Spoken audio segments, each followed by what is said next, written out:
getting the most from your pivot. NTV's Carmen Montez has our Grow interview.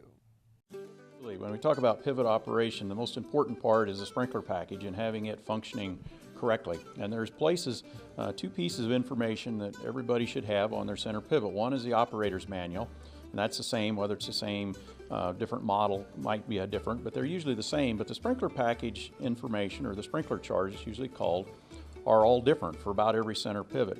And so if a guy needs to find that, it's got a lot of important information, the pressure that the pivot's to operate at, the amount of water that it needs, where the sprinklers are to go on it. If you don't have that, your dealer can provide you another copy if it's been lost. Now the sprinklers are already installed in the pivot. I guess why should we have this kind of list?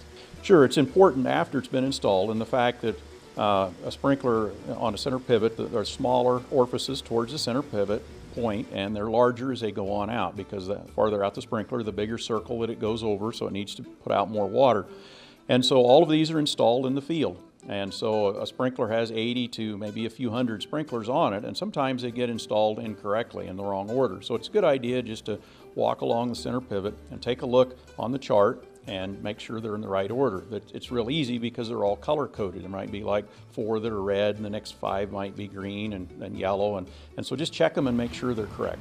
Now tell us also about the pressure. Why is that important when we talk about pivots?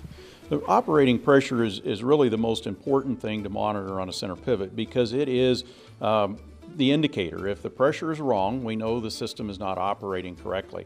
And so make sure the pressure gauge that is on the pivot works correctly, or better yet, have a pressure transducer that's connected to the internet through the panel, and then you can monitor on your smartphone or on a computer, and that way you can tell whether the pivot is working correctly, and if something goes wrong, you'll know it right away. And if we need more information regarding pivots and how to make sure that they're operating properly, where can we find that information? Well, certainly the website that's water.unl.edu has information on that, or you can certainly contact myself at the Merritt County Extension Office or any of Extension, and they can help you with more, or of course your pivot dealer can help you as well. Up next, weather and the return of the County Snapshot. This week focused on Lincoln County, and later, more demand for pork.